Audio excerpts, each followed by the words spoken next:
This week's Mickey and Mandy video is somewhat unique and calls for a different kind of introduction.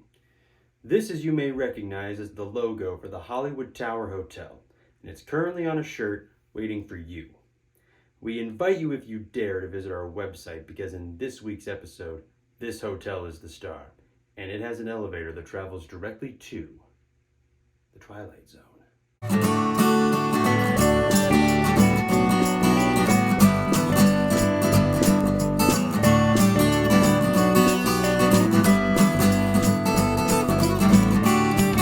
What's going on, everybody? I'm David, and this is our family small shop, Mickey and Mandy. We are Disney adults that create custom bags, screen-printed shirts, and handmade home decor inspired by everybody's favorite magical theme parks. And in this week's video, as promised, we are diving into the Twilight Zone Tower of Terror. I have talked about this attraction time and time again in past videos, talking about our must-dos over at Disney's Hollywood Studios, talking about our home decor. Last week I showed you how we make this particular Hollywood Tower Hotel logo shirt that is, again, available on our family small shop. But I've been promising it for a while now that we are going to use an episode to really dive into the Tower of Terror and talk about why it's one of my favorite attractions at the Walt Disney World Resort. So that's exactly what we're going to do. So what I'm going to be going through are 5 fun facts about the Twilight Zone Tower of Terror that kind of solidified to me why it is one of my favorite attractions. So without further ado, let's pull on that yellow strap and get going. Tower of Terror fun fact number 1. In its early days, conceptually, the goal for the Twilight Zone Tower of Terror was that it was going to be part of an expansion of, at the time, Disney's MGM Studios, serving as both hotel and attraction. At least that was what Michael Eisner brought to the Imagineers when they were still in the early design and concept stages for this MGM Studios expansion. That idea was halted very quickly in its tracks, though, because it's not exactly feasible to have both a hotel with, resort guests while also maintaining and operating a thrill type of attraction. Can't exactly relax back at your hotel after rope dropping Magic Kingdom if people are screaming at the top of their lungs down the hall. So they ended up scrapping part of the idea because, noise. But they still liked the idea of having a hotel in the park.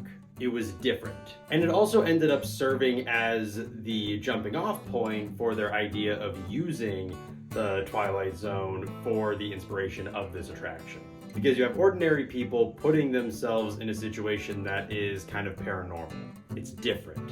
So for me, the reason why this is on the list is because I just think it's such a cool origin story for an attraction. I just think some of the coolest Disney attractions have origin stories like this, where Imagineers are pushed based off of just one central idea, and it ends up just completely taking off. Tower of Terror fun fact number 2. Disney Imagineers actually consulted an elevator manufacturing company when they were trying to figure out how this system was going to move and how it was going to work. Because at the time, most drop rides, they brought you all the way up and then they brought you back down the one time, but they kind of brought you in like on a slope and on a chute. And that wasn't what Disney was looking for out of this ride. They wanted this to be as authentic of an elevator experience as you could get from a thrill ride attraction. Because after all, this is still supposed to be in a hotel. They worked with this elevator manufacturing company where they pretty much took the mechanism and the systems that are supposed to slow the elevator down away from it. And they had somebody on the outside controlling the elevator going all the way up and bringing it down as fast as they could within reason, just to see if this was something that would be attainable. And according to the documentary series Behind the Attraction, streaming on Disney+, Imagineers got off the elevator and said that it wasn't fast enough. So it was at that point where they actually developed a system where they're not dropping you, they're pulling you. So with every single time that you go on the Twilight Zone Tower of Terror, they are pulling you up and down. It's not just a free fall. And this kind of goes back to the reason why I love this attraction and why I think this is a really cool fact, is because in all of the vacation planning VHSs and in all of the old trailers for the Tower of Terror, they said that we're dropping you faster than the speed of gravity. And it's just blatantly not true, because they're pulling you faster than the speed of gravity. just a cool detail. Fun fact and reason why I love the Tower of Terror, number 3. This attraction was so popular at Disney's MGM Studios at the time that they ended up opening up versions of this attraction over at Disney's California Adventure, at Disneyland Paris, and at Tokyo Disney Sea. But there's a fun little thing with the Tokyo Disney Sea version of this attraction, is that the concept of the Twilight Zone, like as a show, it's not as culturally relevant over there. So they wanted this to be an attraction that would still connect with park guests and still connect with audiences, but in a way that is still relevant to the culture. So they created a brand new story. The story of the Tokyo Disney Sea version of the Tower of Terror is that this very wealthy explorer and adventurer, Harrison Hightower III, he's going on all these expeditions and he's going on all these adventures to all these far reaches of the world. There's one place that he goes to where he happens upon this idol that he kind of catches his eye, as idols do. And much against the recommendation of the natives of that area, he brought the idol back, just like he did with countless other relics on his other expeditions and adventures, and he had it on display in his hotel. One night, very mysteriously, out of nowhere, the idol came to life while Harrison Hightower was in his own elevator. And when the elevator reached the bottom, suddenly Harrison Hightower III was nowhere to be found.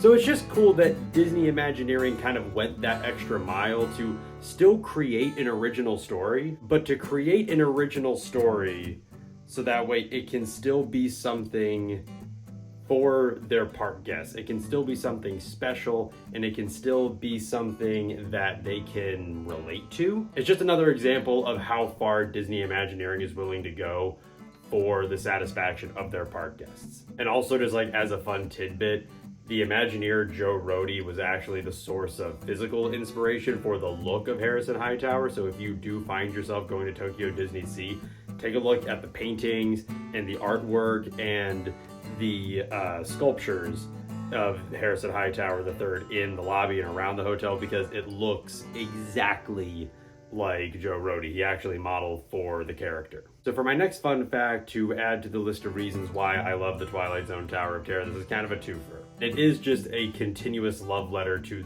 Disney Imagineering and the amount of effort and dedication that they put into this attraction.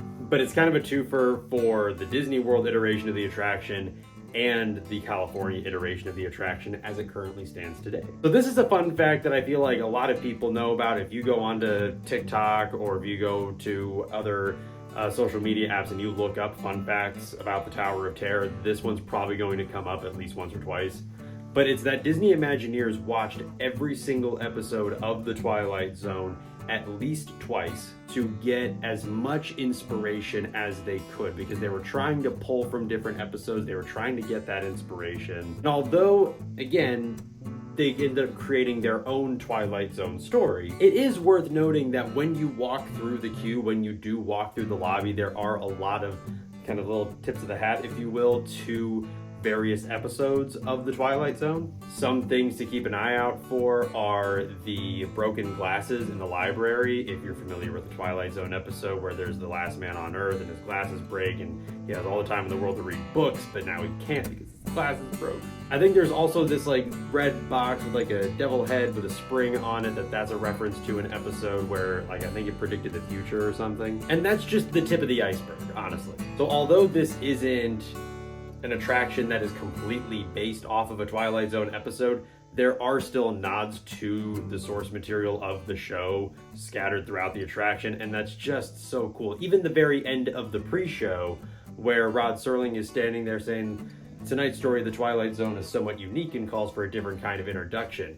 That episode, it cuts off right there and it goes into his introduction of, and I can't remember the name of the episode, but it is one of my favorites, where there's a man on a plane and there's like some gremlin on a wing and it's like about paranoia and everything like that. So it's even the bit of a pre-show is still a tip of the hat to the Twilight Zone, a little bit of an Easter egg. But getting to the California version of the attraction, obviously people know by now that the California version of the attraction has been given a bit of a revamp to Guardians of the Galaxy Mission Breakout. Disney Imagineers at the time of revamping this attraction kind of went through a similar experience because obviously music is such a huge part of the Guardians of the Galaxy story that what they did was they rode the attraction at night when the park was closed, so that way they could pick which songs would work best with the setup of the attraction and the footage that they had. And to kind of add a little bit more fun fact on top of the fun fact, what ended up happening was Joe Rohde, who you might remember from the previous fun fact, actually came in, I believe it was under budget, is going to be the terminology there. So they were able to use not just one song, but they're able to use 6 songs, and they're able to use all of this other footage that they got with the Guardians of the Galaxy that they filmed with James Gunn and Kevin Feige there. So it does create a truly completely random experience, and it makes every single time that you go on Guardians of the Galaxy Mission Breakout unique. Just like how the drop synchronization on the Twilight Zone Tower of Terror is completely random every single time. So both versions of the attraction are not going to be the same each time you go on it, and I just think that is so cool and is another really awesome way that makes this attraction so unique. And for my 5th and final reason why I love the Twilight Zone Tower of Terror is that this is actually technically, on paper, in my opinion, maybe, I don't know, one of the first iterations of a trackless ride system for a Disney attraction. I know, but hear me out. So, with trackless ride systems in a Disney park, we know those as such attractions like Remy's Ratatouille Adventure, Star Wars Rise of the Resistance, and, I just had it, and Mickey and Minnie's Runaway Railway, just to name a couple. But not a lot of people realize that Tower of Terror also kind of falls in that category. Because here's what happens. When you load into the elevator, you go up into the first show where you're looking down the hallway and all the people that disappeared are kind of beckoning you to the Twilight Zone. So hang on to that, you go up a little bit more, you go up one more floor. And it's at this point where you actually go to enter the Twilight Zone. But you can't do that from an elevator shaft, so your elevator detaches itself from the elevator shaft and you start to go into the Twilight Zone. And it does that because the elevator is actually on a set of wheels. It's on a set of wheels and it's able to move forward. So the elevator is actually on a small wire. It's about 1/8 of an inch of a wire that follows a signal on another small wire that is underneath all this concrete. And the signal directs the elevator where to go. So it's how it's able to not just go straight, but it's also how it's able to kind of turn a little bit. It's how it's able to kind of do this little S-turn. And it's able to follow this path directed by these small wires and this signal until it gets to the lift mechanism. You kind of lock into like almost a cubby. But it's the cubby that has the pulley system that pulls you up and down. And again, it's not a lot. It's maybe 30 seconds of the attraction, but it is trackless and it is on a set of wheels that it kind of takes you on a predetermined path. It is one of the, if not the first iteration of a trackless ride system in a Disney park. And it came from the Tower of Terror. Threw my notes on the ground. So those for me are my favorite things about the Twilight Zone Tower of Terror. Those are some of the fun facts that to me make it one of the best, if not the most awesome attraction at any Disney park. I absolutely adore this attraction. Some of the best storytelling that's ever come out of a Disney park. And this is a hill that I'm willing to die on. But I'll concede a little bit. Let us know in the comments. What is your favorite Disney attraction?